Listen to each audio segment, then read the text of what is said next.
What up, everybody? Welcome to another episode of Grizzly Tales. Grizzly. I'm your co-host, Patrick Cloud. And I'm Persephanii. And we getting hella grizzly. Yeah, we got some nastiness for you today. It's nasty? It's nasty. All right. Well, I guess our tale for the day, usually it's us pulling up with one each. Mm-hmm. But today is on the longer side. This is one story, but apparently it's so nasty and so grisly that it's gonna suffice. I believe it will. It's gonna suffice for the episode. This will be read by Persephanii, and I have not heard this. Right. Did you read through the whole thing? I've read the whole thing. Okay, and your review is nasty. Yeah, I feel like this was definitely a grisly tale. All right. Well, apparently, this is called the Jayme Closs case. A chilling tale of murder, kidnapping, and escape in rural America. You say rural 5 times. Rural. Say it 5 times fast. Rural. I sound like I was spinning like a dog down. in Scooby-Doo. Sounds like I was spinning down into a whirlpool. All right. Yes. Well, I'm glad she escaped. She did. And I feel like rural America is where all the scary stuff But it's happens. still some bullshit that happened in the meantime, and people did lose their lives in the process. Okay. Well, Yeah. let's But get into the very titillating grisliness. story. It's titillating? Titta, not titty. Well, let's get into it. Yeah. Okay. So, the Jayme Closs case, a chilling tale of murder, kidnapping, and escape in rural America. Sorry. Jake Patterson lasted only 2 days as a temp at the Saputo Cheese Factory in Almena, Wisconsin. Nigga got fired from a cheese factory? A largely forgettable stint before a brief stop behind a school bus while driving to work on a desolate stretch of U.S. Highway 8. The chance encounter provided his first glimpse of a green-eyed, strawberry blonde middle school student who boarded the bus that October morning. Uh-oh. He didn't know her name, nor did he know who lived in the nearby squat, ranch-style house with beige siding, set back from the rural Wisconsin road by a cluster of trees shedding golden leaves. She was a 13-year-old named Jayme Closs. Uh-oh. And the story of her parents' gruesome murders and her own kidnapping and escape after 87 days in captivity would soon grip the nation. Shit. I don't like how they're using the word was. Uh-oh. Behind the wheel of this old Ford Taurus, facing the taillights on the idling bus, Patterson's elaborate plot began to take shape. When it was over, he would face 2 charges of intentional homicide, along with kidnapping and armed burglary counts. He is being held on $5 million bail and hasn't entered a plea. Investigators said he provided chilling details of his crime in a lengthy confession, including his insistence he never would have been caught had he just planned everything perfectly. So this story could have ended much worse. It could have ended much worse. But it was just a slight light at the end of the tunnel. For one. It's looking slight. For one, he took his father's 12-gauge Mossberg shotgun, a fairly common weapon he believed would be hard to track. He grabbed a half a dozen shotgun shells, then put on gloves, wiped them down for prints. At Walmart, he picked up a black baklava. A black baklava. Balaclava. I was about to say baklava is a dessert. Balaclava. Let's take a grisly break and figure out what the hell that is. Balaclava. Oh, it's that's a a Pooh Shiesty mask. Yeah, that's the Pooh Shiesty. He shaved his face and head so he'd leave no forensic evidence. Smart. At one point, he stole the plates from a parked car, then switched them with his own. He disconnected his car's dome light to help conceal his appearance. He cut a cord that could unlock the trunk from the inside. So therefore, you know how there's that safety cord that if for some reason you get locked in your trunk, you can pull it and the trunk opens. He cut that cord. I did not know about that cord. Every car has that? Yeah. My car has that? It should. Mm-hmm. Lock me in there. Okay. Say less.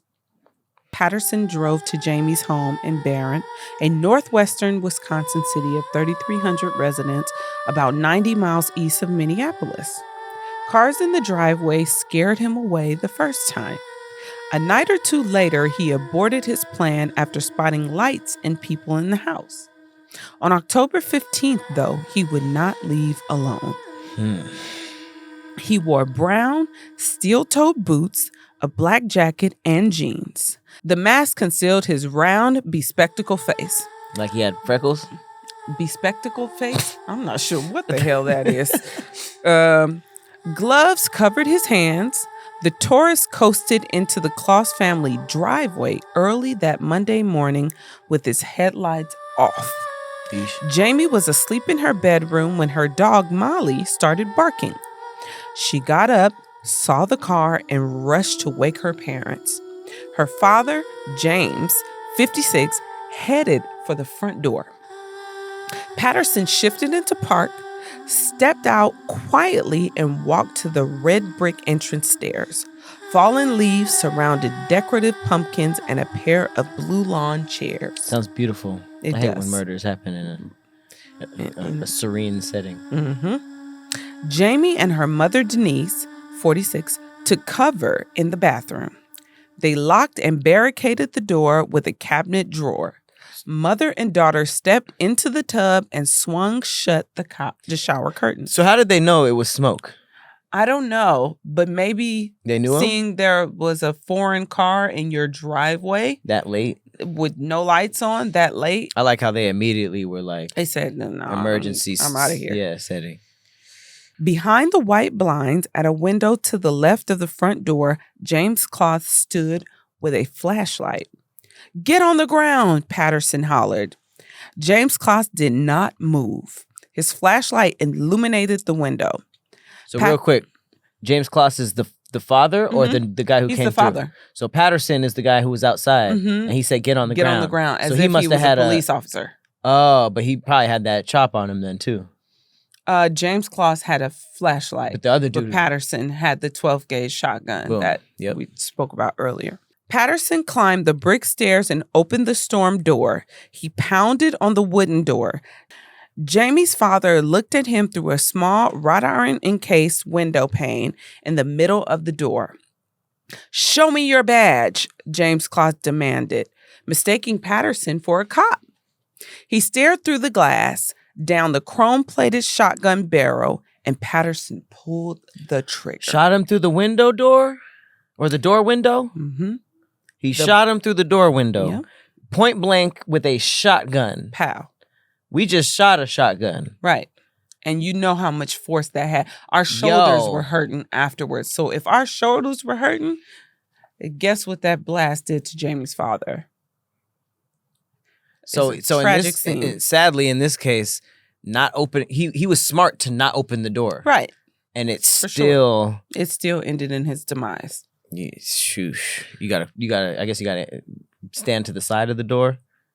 I mean, it seems like this guy was really on a mission to get to Jayme. Oof. The blast shook Jayme, who covered in the tub. She knew her father was dead. Her mother dialed 911 on her cell phone. It was about 12:53 a.m. when the call came into the Barron County Dispatch Center, 3 miles from the Closs family home. No one spoke. Dispatchers heard screaming. One dispatcher returned the call and got Denise Closs' voicemail. Outside, Patterson tried to break open the door. He ejected a spent shell and unlocked a blast towards the doorknob. He pushed the door open and stepped over Jayme Closs' body. A flashlight in hand, Patterson stalked the rooms. One door wouldn't budge. Bathroom door. Mm-hmm. He checked the rest of the house, vacant. He returned to the bolted door. He couldn't kick it open, so he rammed it with his shoulder over and over. Is that more force than kicking? It could be in a different area. You using with kicking, you're just using your leg. With your shoulder, you're using your whole body. Right. So maybe. But it's like higher up than the lock itself. But you're still using more force when you use your whole body versus just your leg.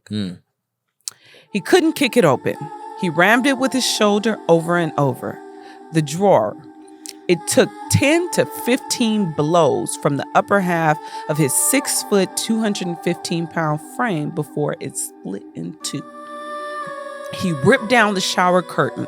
Denise Closs clung to her daughter in what the intruder would describe as a bear hug.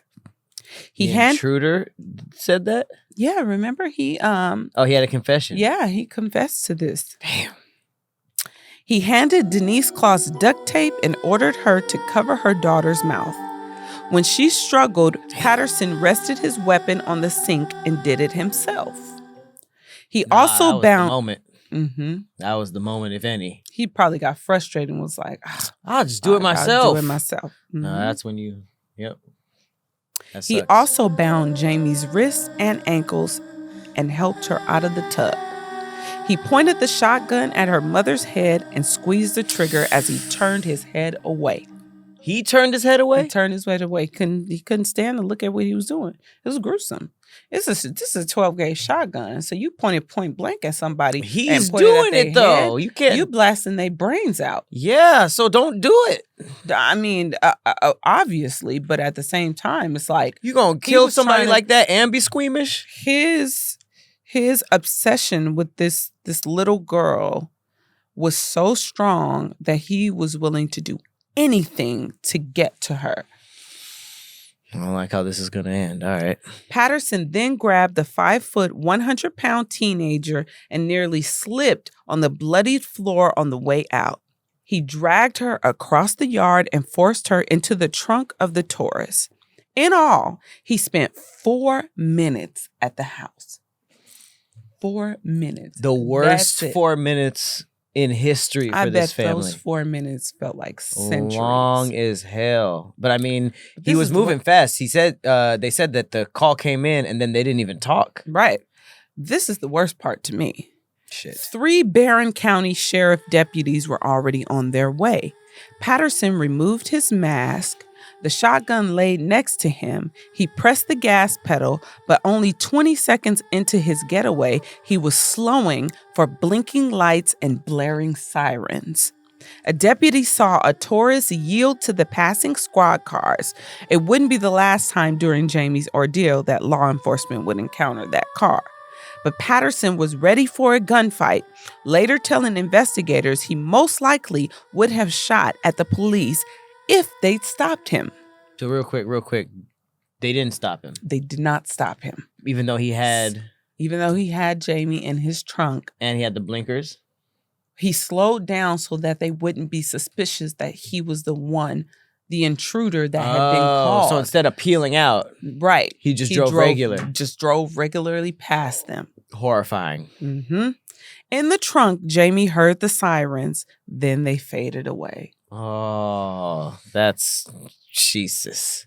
At the Closs family home, deputies discovered the bodies around 1 a.m. Jayme was gone. The deep drone of an Amber Alert soon buzzed the cell phones across the state. For 3 months, police and volunteers across northern Wisconsin searched for her. Detectives chased thousands of tips. The FBI offered a $25,000 reward for information. Her parents' employers added another $25,000. So there was $50,000 that was at stake for this girl's Would they do this return. for a little black girl? I'm sorry. It's my thought every time. This is still horrible, but... Would they do this for a little black girl? I haven't really heard of it much, but maybe they have. These are small towns, so, I'd be thinking these are about things this that we haven't heard of, so hopefully they would. Jayme's photos circulated on posters. Strangers attended her parents' funeral. Neighbors gathered at the events in her honor. Relatives appealed to the public for information about where she could possibly be. Jayme, we need you here with us to fill that hole we have in our hearts, her aunt Jennifer Smith said in a message released by relatives. Damn. We all love you to the moon and back. The The whole time, Patterson was holding Jayme in a cluttered, single-family home near a tiny and heavily forested town of Gordon. Population 650, just 70 miles north of where she lives. 70 miles. Damn. That's quite a It's a trek. A sign atop the front door greets visitors to the beige and brown 2-bedroom home set on a 2.6 secluded acres Patterson's Retreat, it reads. Ugh. In the basement fireplace, he'd burned her clothes, the duct tape, and his gloves. He'd had Jayme change into his sister's pajamas. He was surprised to find no blood spatter on his boots or clothing. I wouldn't trust it. I'd still burn them. Right. Patterson forced Jayme to stay under his twin-sized bed, shutting her in with bags, laundry bins, and barbells when visitors arrived or he left the house. Under the bed? Under the twin-sized bed. That's where she slept? That's where she stayed when visitors came. What or when he left the house. When his father came on Saturdays, he turned up the bedroom radio to muffle her movements. He said he kept her in line by yelling and hitting the walls, especially the 2 times he noticed she tried to get out from under the bed. He repeatedly warned her that bad things would happen to her if she tried to come out. During the outburst, Jayme said Patterson struck her really hard on her back. She sometimes stayed under the bed as long as 12 hours with no food, water, or access to the bathroom. Damn. But 2 weeks after the kidnapping, he put the weapon away. Patterson later told detectives he believed he had gotten away with his crimes. Perhaps it was this sense of confidence and accomplishment that led Patterson to apply for a nighttime warehouse job at a liquor distributor on the morning of January 10th, 87 days after Jayme's abduction. I'm an honest, hardworking guy, he wrote under the skills heading his resume. Ugh. Not much work experience, but I show up to work and I'm a quick learner. This just shows you do not know who the hell people are out here. That morning, Patterson had told Jayme he was going out for a few hours, and Jayme made a decision. She'd be caged no longer. She shoved the bins and weights away from the bed. Then she crawled out from the 2.5 feet that separated the mattress from the cold floor. Damn. Freedom at her grasp. She unlocked the front door and stepped out into an unfamiliar, snowy landscape wearing only pajamas and her captor's sneakers on the wrong feet. It was snowing? It was snowing. Wait, they was on the wrong feet? On the wrong feet. She wore his shoes on the wrong feet. So she couldn't have switched them? Or they were just too... Shit, I don't give a fuck. If I just need to get out, I don't care. I'm just putting these shoes on and I'm getting out. Oh, that's what they meant. I thought she meant that they've been on their feet. No, she put his shoes on the wrong feet. Oh, just to get out there. Yeah, yeah, for sure. Jean Nutter was walking her dog near her driveway around 4 p.m. when she spotted a blonde-haired girl alone without a coat or gloves in the January chill. Nutter doesn't usually visit her cabin in the winter, but on this day, she was there.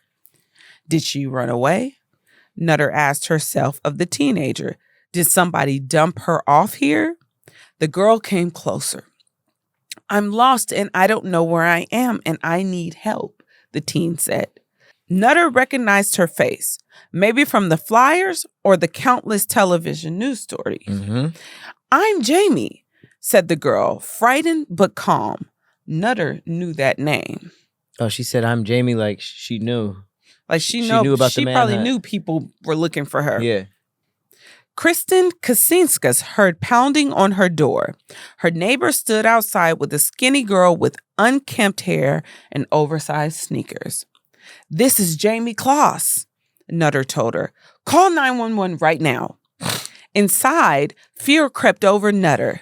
What if the kidnapper comes back looking for Jayme? Mm-hmm. Get a weapon, she told Kacinskas.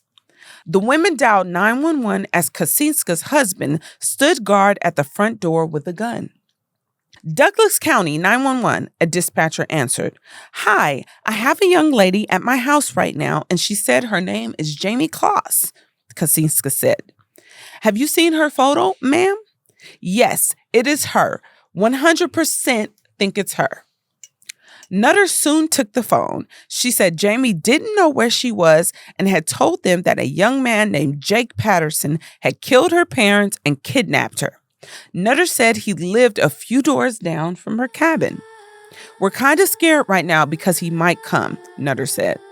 But the dispatcher was still stuck at the start asking, and she said, I am Jayme Closs? Yes, Kaczynska said. She said, he killed my parents and I want to go home. Help me. Send a car. Right. This is a manhunt. What is she doing? Catching on to the panic, the dispatcher assured the women authorities were on their way. Ma'am, my deputy, she wants you to know to lock the doors and don't let the dogs out or anything. Just everybody stay inside until I can get the deputies there. Are they close? Nutter said. We're nervous. Deputies pulled up to the house just before sunset at about 4:43 p.m. But even then, Nutter couldn't trust that they were safe. We need to get them in, right? She asked over 911 line. Just then, a deputy ferrying Jayme away from the Kaczynska's home spotted a red vehicle, a Kia or a Ford, approaching from the other direction. Jayme couldn't say whether it was her abductor, but the deputy alerted her colleagues. Patterson by now had restored the original plates to his car. A license plate checked by the police showed the vehicle was registered to someone by the surname Patterson. Ooh, he switched the plates back? Interesting. Mm-hmm. He thought he got away with it. Oh, that's it right. had He been got comfortable. 87 days. So he was like, okay, That's I some can get back months. to regular. Mm-hmm. An officer saw a male driver alone in the car and followed it past the house they'd soon come to learn had been Jayme's secret prison. Two sergeants stopped the Taurus. One ordered the driver to put his hands up and then opened the door. Jake Patterson identified himself. He said he knew what this was about. I did it. He said, I did it? I did it. Well, shit, your prisoner escaped and cops show up? Shoot. But imagine they were just like, we were just going to say you need to move your car, but Right. You did what? So this was a gruesome grisly tale of Listen. the murder of her parents with a point-blank 12-gauge shotgun to the head. I had my breath held the whole story. I'm so glad that he was just hitting the walls when she was the prisoner. I thought it was going to be some terrible stuff. I was scared there was going to be a sexual aspect to it. Because But there may have been, and they just spared us this because I don't see why he would. I don't see why they'd leave that out, though. Right, but why would he kidnap a 13-year-old girl and leave her Right. under the bed for 87 days? Well, and that's the just scary not part feed her? is like this all started from just a creep seeing a girl, seeing a little girl, and then all of that happened. So, I mean, like you said, we don't know what really happened, but I'm very, very glad that in this report, I'm okay there with wasn't sparing any- us the details on this. If there was a sexual aspect, I honestly don't want to know about it Hey. because that would just take this to another level. Horrifying. It's Yeah. horrifying. No, I mean, it's just like they knew something was wrong from the jump when he just pulled in the driveway and they're like, oh, bolt the door and get in the Right. bathtub and close the curtains. Yeah, that was. It seemed like the emergency response was very, very immediate. So I don't know if they knew this person, or I guess they wouldn't have. But No. He saw her, it seems, at the bus stop. it just seemed so random. And to be honest, Followed her. that's why to me, this one of the scariest thriller/scary movies to me is The Strangers. Have you ever seen that movie? Mm-mm. It's literally just about a family that was at a cabin in a remote place, and some people with masks showed up and just killed them. Oh, I know what you're talking And at about. the end, they were just like, we just did this because y'all were home. And in your mind, Wow. you're always thinking murder is for a reason or revenge or passion or whatever. But it's the random ones that are scary because it's like, it can just happen and you have no idea why. You know what the crazy part about this story? I mean, there's multiple crazy parts about this story, but it was just that, he went there. he saw that there were people there. It scared him. And he's like, okay, maybe I shouldn't do this. But then it was like the obsession was so strong. That desire for her was so strong that he was like, I just can't do this anymore. I don't give a shit about who's home. I'm going to get this girl. He had to. And even him turning away from the gunshot that he was doing, the crime he was doing, he couldn't even look, just showed how much he had to do this to the point where he was just like it seems like if you have that horrible urge to do anything with a child, if it comes to killing somebody or breaking in, it's something like you would hope that they would just be like, well, I'm just not going to do it. Right. But he would rather kill the parents and kidnap and just completely alter his life. We don't know what he was doing before this. He said he was willing to shoot at the police. That's how strong he was like, this has to happen. Obsession was with her, which is why it is strange that they just made it seem like her prison time was just regular. Under the bed when we know, but we know there was more. But who knows? You know, it seems like they shielded us, and I don't appreciate know. The shield. They were as gruesome as possible with the parents. So unless they were just like, I'm pretty sure people can take murder better than other things. I think when it comes to any type of like pedophilia and sexual aspect, it can really like turn people's stomach. And I think they just shielded us. What's the website? That. Yeah, amp.cnn.com. I would like to think CNN gives the real raw, but it is a very mainstream platform. It doesn't make sense to me that she would be under the bed all this time and he just wanted to sit there and have conversation. I think that with sick people, you never know. Maybe this is just me being hopeful. What kind of conversation you having with a 13-year-old girl? I don't know the level of this type of sickness. I've just studied this shit and I already know. I don't. Unfortunately. If they didn't say it, then I don't have to think about it. But we got some good news. That story made me thirsty. We got it on a better note. Okay, on a better note, so we can end this with some damn positivity. I need to hear it because that was a long story of debauchery and treacherousness. So there was a viral TikTok about an 82-year-old man that worked at Walmart. Oh. And ever since the video went viral, people raised more than $140,000 to help him retire. Oh.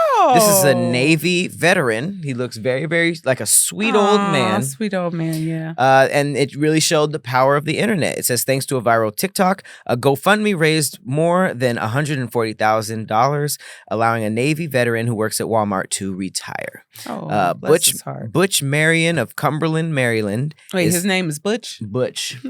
Old Butch. Oh, Butch. He is headed to kick off his retirement by visiting family in Florida. Isn't that just a little heartwarming? That's very nice. I appreciate that. I really like how social media kind of, when they hear stories like that, they kind of take it on on themselves and say, you know what? Well, if your company's not going to do it, we're going to do it. Companies never do it. I think that's the internet's not all bad. It's not. There are definitely some GoFundMes that have come from like some really cool stories about company debauchery. The internet got companies in line because before it was just like you had bad customer service, like what you gonna do? But through the power of Yelp and being able to put your experience on Twitter and cell phones, tell everybody about it. Camera phones. It's accountability. They're like, yeah, if I do this to you isolated, you can't do nothing. But if everybody knows about it, we gotta make a statement to show face. That story was it was a lot, and it was longer. I'm just gonna give another little stat. A little light at the end of the tunnel. Just a quick little stat, okay, to make sure that our people are feeling better by the end of this. This is huge. The U.S. cancer death rate has fallen 33% since 1991. Wow, 33%. Things are getting that better. Is a huge chunk. I wish it was 100 because cancer is but let's not arguably push it, the so worst we're not thing. like I Am Legend. What? I said let's not push it so we don't end up like I Am Legend. I remember at the don't know what that beginning, means. I Am Legend. They had said they had the cure for cancer. Okay. So But then everybody turned into these zombies. Well, it says that the decline in deaths is attributed to advances in treatment, earlier detection of cancer, which is Very huge, nice. and fewer smokers. Cigarettes. Yes. Cigarettes have taken a plunge, and I'm so happy. I'm so happy. Cigarettes that's one of my Turn-offs. That's my red flag. Like, It's- if I see a guy 2023. smoking a cigarette and I'm dating him, Mhm. that date is no more. I smoked cigarettes when I was in school for jazz. When I was a jazz musician, I smoked cigarettes, Ugh. and it was disgusting. It made me. It's disgusting. It made me sick because I was on the way to a shoot in the morning, and I was smoking a cigarette, and I was just completely disgusted. 'Cause it was so early, and I was just like, "This is dumb." So when I was in elementary school, I went over a friend's house, and I spent the night. And my mom, she had never let me spend a night over anybody's house. This was the first time I spent a night over someone's house. My mom parked outside of that house. She slept in the car outside of that house Okay. while I slept there. Her mom, the girl's mom, was a smoker. Okay. She smoked cigarettes. When I say I got so sick, because her mom smoked in the house, I got so sick from being in that house, from the cigarette smoking. I told my mom, I was like, she smoked cigarettes. It was just like she was already cigarette ready to pick after you up? cigarette after cigarette. And when I got sick, my mom, she felt so bad. She felt so bad that But she was let already me there. stay at someone's house. But she was outside. Uh-huh. So I was inside. I was staying at my friend's house. You know, it was a sleepover. But if you wanted to go home, she was right there. If I wanted to go, but she didn't know anything because there wasn't no cell phones when I was in elementary Oh, so when you school. called her, she missed the call at the house. No, when it was time for me to go home, I was sick. Like the next day. Oh, okay. It was the next morning when she came to pick me up. Oh, I see I what was you're saying. sick, and I was really, really, really sick. And I've never tried a cigarette in my entire life because of that. Mm-hmm. You got to get grossed out early. And so just like, I'm so happy to hear that people, because I dated a guy once and I saw him smoke a cigarette, but he was really trying to fight that. And so he just like used the vapes to try to, but he ended up like vaping all day long. And I'm like, bruh, like, if you gonna switch off of this, like, you gotta chill. So, but just to hear that and know that people really are switching off of cigarettes is just like the best news that you could give. I feel that. Yep. That's just some good news because, we have to end these things like this. Yeah. Yes, for sure. Before this good news segment, it was just like, all right, well, I guess thanks for watching this horribleness. But appreciate the story. That was insanely crazy. I'm glad the girl's all right. Regardless of what they left out of the story, I'm glad she's all right. Prayers to her and condolences to the loss of her. You're never going to be all right after something like No. that. Yeah. But this has been another episode of Grizzly Tales. We will see you on the next horrible, horrible, horrible story that we can find. See you next time. Later. Bye.